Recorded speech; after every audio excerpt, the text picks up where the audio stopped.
Le Réseau mondial de jeunes pour la biodiversité, branche de la République démocratique du Congo, a organisé un atelier de restitution des travaux de la COP 15 sur la biodiversité et la COP 27 sur la Convention 4 des Nations Unies sur le changement climatique lundi 15 mai 2023 à Léon Hôtel de Kinshasa. Plusieurs jeunes ayant participé à ces grands événements mondiaux sur l'avenir de la planète ont rendu compte aux représentants de plusieurs mouvements de jeunes qui y ont répondu présents à cet atelier suivi de jeux de questions-réponses. Quand on parle de la COP27, on va voir normalement comment ça s'est passé.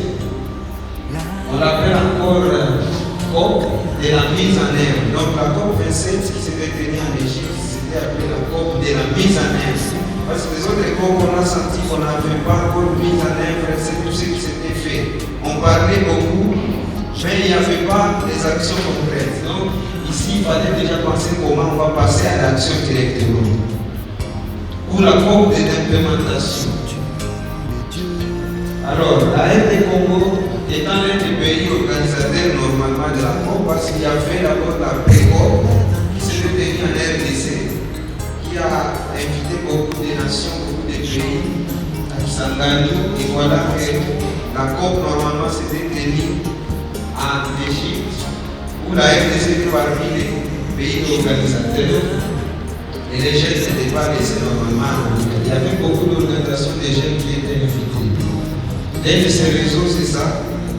Beaucoup de réseaux du monde, des pays, du Kenya, du Canada, mais en RDC quand même, on avait aussi un réseau. C'est les Congolese Youth Network, la Biodiversity Network.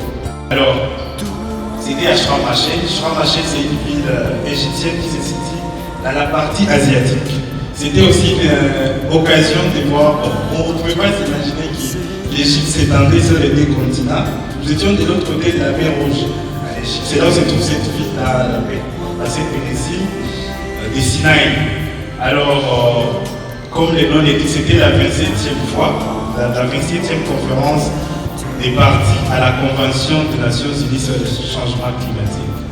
Alors, pourquoi la COP? L'objectif principal de la COP, c'est de faire évoluer cette convention d'une part et c'est faire des points sur l'application des engagements pris dans ces traités en faveur du climat et d'autre part négocier des nouvelles mesures.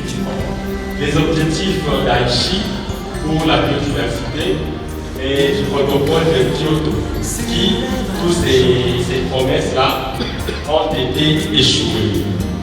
Alors, face à ces échecs, nous, jeunesse, nous avons besoin d'un véritable changement, ce qu'on appelle changement transformateur. Ce changement transformateur, c'est tout simplement pour demander à l'humanité qui est composée de ces deux univers-là, et vous, c'est moi, afin de réaligner les priorités, les valeurs, les accompagnements, les comportements plutôt et les actions, afin que nous puissions justement mettre notre créativité, la volonté que nous avons et l'énergie pour réinventer nos systèmes de manière équitable et durable. Alors je dirais que cet élément concerne l'unité intergénérationnelle, mais aussi nous les jeunes, c'est très important et récemment, les cas quotidiens qui est revenu à cela garantit une participation significative des jeunes générations au processus de prise de décision à tous les niveaux. Vous nous invitez les jeunes toujours à participer dans des COP et tout. Qu'est-ce que la République démocratique du Congo, au niveau interne, en étant donné gouvernement, quelle est la politique qu'elle met en place pour que les jeunes soient au centre du développement tant attendu à travers ces différentes COP? C'est la toute première question. Après avoir évalué toutes ces difficultés d'ordre d'information, et quelle est la stratégie que la structure est en train de mettre en place pour que les jeunes qui sont par exemple à Koulissi, à Lubumbashi, à Bougimassé, soit ne n'est-ce que informer des mesures, parce que nous sommes venus ici à des tissus sociaux et différentes couches. Mais ceux qui sont par exemple à l'Équateur, j'aimerais savoir concernant le résultat de la COP. Moi, c'est le premier résultat. Vous avez dit que le pays riche a accepté le financement. Je voudrais savoir si c'est en marche ou bien c'est dit comme ça. J'ai quelques préoccupations. La toute première, c'est en rapport avec la restitution que vous faites aujourd'hui. Vous faites deux restitutions, donc la COP 27 et la COP 15. Près de 6 mois après. Pourquoi? Si on peut avoir la raison.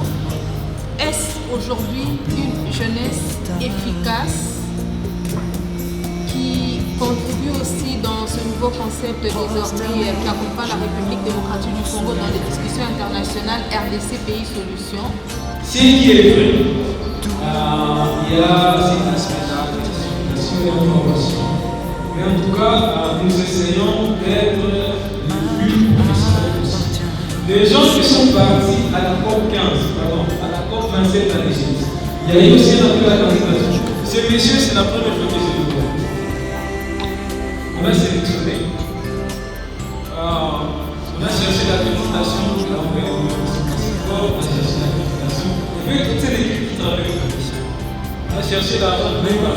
C'est la première fois que je les vois. Au terme de l'atelier, le participant et les organisateurs sont sortis avec une note de satisfaction.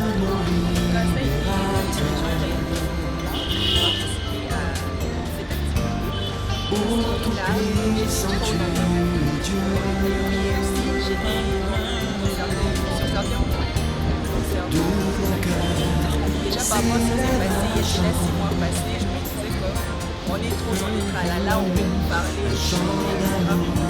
Mais par rapport à ce qui s'est passé il y a longtemps aujourd'hui, je me dis que même pas aujourd'hui, dans le jour de il y a vraiment une force participation du jeune dans la Cette activité, c'est une suite logique de notre participation à la 15e conférence des partis sur la diversité biologique. C'était tenu au mois de décembre 2022 à Montréal, mais aussi de notre participation à la 27e conférence des partis sur les changements climatiques. C'était tenu à Sharm el-Sheikh en Égypte. Alors nous, le réseau de guides, les réseaux de jeunes de la université, nous avons participé à ces assises-là avec le financement de la coopération allemande, la GIZ, et nous avons jugé bon de revenir au pays et d'informer les citoyens, les autres jeunes, qu'est-ce qui a été notre participation, quelle a été notre coopération, quelle a été notre contribution à ces deux grandes conférences internationales sur l'environnement et le pays.